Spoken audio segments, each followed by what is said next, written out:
غزوہ احد کے بعد عمرو بن امیہ نے قبیلہ عامر کے 2 آدمیوں کو قتل کر دیا۔ اس کا خون بہا یہود بنی نذیر کے ذمہ تھا۔ ان حضرت صلی اللہ علیہ وآلہ وسلم اس کے مطالبہ کے لیے تشریف لے گئے۔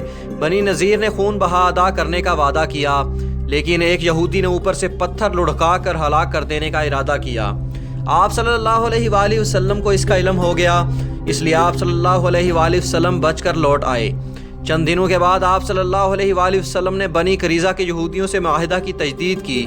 بنی نذیر سے بھی تجدید کرنی چاہی، مگر وہ راضی نہ ہوئے، اور آپ صلی اللہ علیہ وآلہ وسلم کو 3 آدمیوں کے ساتھ اپنے علماء سے مناظرہ کرنے کے لیے بلاوا بھیجا۔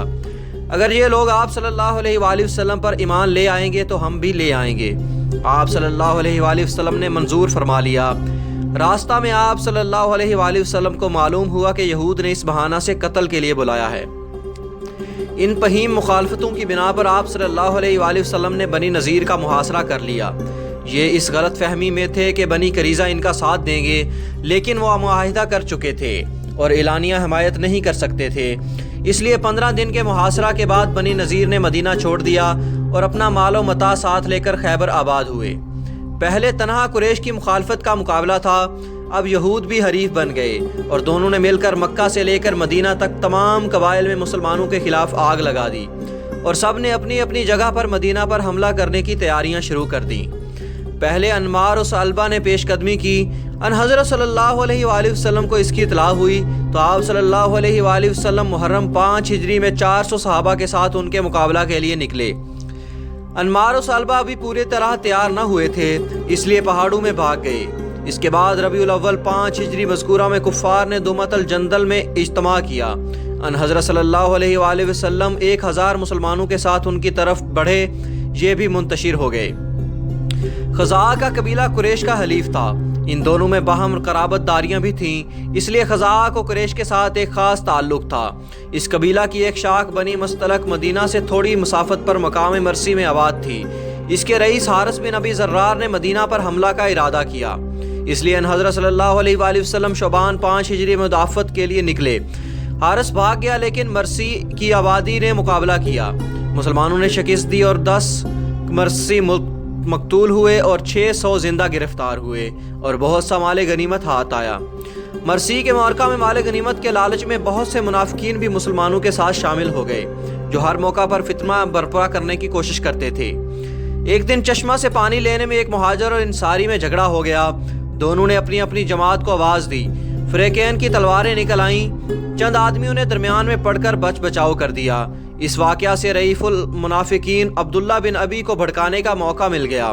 اس نے انصار سے کہا، تم نے یہ بلا خود مول لی ہے، مہاجرین کو تم نے اتنا سر پر چڑھا دیا ہے کہ اب وہ تمہارے مقابلہ میں کھڑے ہو جاتے ہیں، اگر اب بھی تم ان کی دستگیری چھوڑ دو تو یہاں سے چلے جائیں گے۔ حضرت عمر رضی اللہ تعالیٰ عنہ کو خبر ہوئی تو وہ غصہ سے بے تاب ہو گئے۔ ان حضرت صلی اللہ علیہ وآلہ وسلم سے عرض کیا، اجازت ہو تو اس کی گردن اڑا دوں؟ آپ صلی اللہ علیہ وآلہ وسلم نے فرمایا، تم یہ چرچا پسند کرتے ہو کہ محمد اپنے ساتھیوں کو قتل کرتے رہیں؟ عبداللہ کے لڑکے مسلمان ہو چکے تھے اور اسلام کے سچے شیدائی تھے۔ انہیں خبر ہوئی تو ان حضرت صلی اللہ علیہ وآلہ وسلم کی خدمت میں آ کر عرض کیا، دنیا جانتی ہے کہ میں والد کا کتنا اطاعت گزار ہوں، اگر آپ صلی اللہ علیہ وآلہ وسلم کی یہ مرضی ہے تو مجھے حکم دیجئے، میں جا کر ان کا سر کاٹ لاتا ہوں۔ ایسا نہ ہو کہ آپ کسی دوسرے کو حکم دیں اور میں محبت اور غیرت کے جوش میں قاتل کو قتل کر دوں۔ آپ صلی اللہ علیہ وآلہ وسلم نے اطمینان دلایا کہ میں قتل نہ کروں گا، بلکہ ان کے ساتھ مہربانی سے پیش آؤں گا۔ بنی قریظہ مسلمانوں کی مخالفت میں بنی نذیر سے الگ تھے، لیکن پھر چند دنوں کے بعد روسائے بنی نذیر کی کوششوں سے وہ ان سے مل گئے اور 5 ہجری میں انہوں نے بنی نذیر، بنی قریظہ، قریش اور بہت سے قبائل کو جمع کر کے 10,000 کی تعداد میں مدینہ پر چڑھائی کی۔ ان حضرت صلی اللہ علیہ وآلہ وسلم صحابہ کے مشورہ سے مدینہ کے گرد خندق کھود کر شہر میں قلعہ بند ہو گئے۔ اتحادیوں نے مدینہ پہنچ کر ہر طرف سے محاصرہ کر لیا اور 1 مہینہ تک اس شدت کے ساتھ محاصرہ قائم رکھا کہ مسلمانوں پر کئی فاقے گزر گئے۔ ایک دن بے تاب ہو کر انہوں نے ان حضرت صلی اللہ علیہ وآلہ وسلم کو پیٹ کے پتھر دکھائے۔ آپ صلی اللہ علیہ وآلہ وسلم نے اپنا شکم مبارک کھولا تو ایک کے بجائے 2 پتھر بندھے ہوئے تھے۔ جب محاصرہ کی شدت خطرناک حد تک پہنچ گئی تو آپ صلی اللہ علیہ وآلہ وسلم نے جماعت صحابہ رضی اللہ تعالیٰ عنہ سے خطاب فرمایا کہ کوئی ہے جو محاصرہ کرنے والوں کی خبر لائے۔ اس کے جواب میں صرف حضرت زبیر رضی اللہ تعالیٰ عنہ کی آواز آئی۔ اس جان بازی کے صلہ میں ان کو حواری کا معزز لقب عطا ہوا۔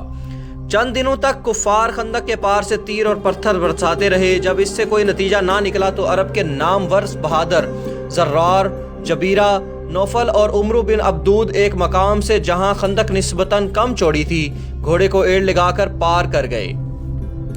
خندق کے پار پہنچ کر عمرو بن عبدود نے مبازرت طلبی کی۔ حضرت علی رضی اللہ تعالیٰ عنہ نے بڑھ کر اس کا کام تمام کر دیا۔ اس کے بعد زرار اور جبیرہ ہمت کر کے آگے بڑھے لیکن پھر ڈر کر پیچھے ہٹ گئے۔ نوفل خندق میں گر پڑا۔ حضرت علی رضی اللہ تعالیٰ عنہ نے کود کر اس کو بھی ختم کر دیا۔ دن بھر لڑائی رہی۔ ان حضرت صلی اللہ علیہ وآلہ وسلم کی کئی نمازیں قضا ہو گئیں لیکن جنگ کا کوئی فیصلہ نہ ہوا۔ جو محاصرہ بڑھتا جاتا تھا اہل مدینہ سے زیادہ کفار کے لیے مصیبت بڑھتی جاتی تھی، اس لیے کہ 10,000 کی فوج کی رسد کا سامان آسان نہ تھا۔ اسی درمیان میں ایک دن اس زور کی آندھی آئی کہ خیموں کی تنابیں اکھڑ گئیں۔ اس موقع پر نعیم بن مسعود ثقفی نے جو درپردہ مسلمان ہو گئے تھے قریش اور یہودیوں میں پھوٹ ڈلوا دی۔ کفار چند در چند دشواریوں میں پھنس گئے اور قریش آپس کی نااتفاقی، موسم کی ناسازگاری اور سامان رسد کی قلت کی وجہ سے ہمت ہار گئے۔ چنانچہ ابو سفیان نے یہ کہہ کر سامان رسد ختم ہو چکا ہے، یہود نے ساتھ چھوڑ دیا ہے، موسم ناخوشگوار ہے، ان حالات میں محاصرہ بیکار ہے، محاصرہ اٹھا کر لوٹ گیا۔ قریش کے بعد بنی قریظہ نے بھی میدان چھوڑ دیا۔ اس جنگ میں مسلمانوں کا کم نقصان ہوا، صرف ایک صحابی حضرت سعد بن معاذ رضی اللہ تعالیٰ عنہ زخمی ہوئے جس کے صدمہ سے جانبر نہ ہو سکے اور غزوہ بنی قریظہ کے بعد انتقال کر گئے۔ اس جنگ کا نام غزوہ خندق یا احزاب ہے۔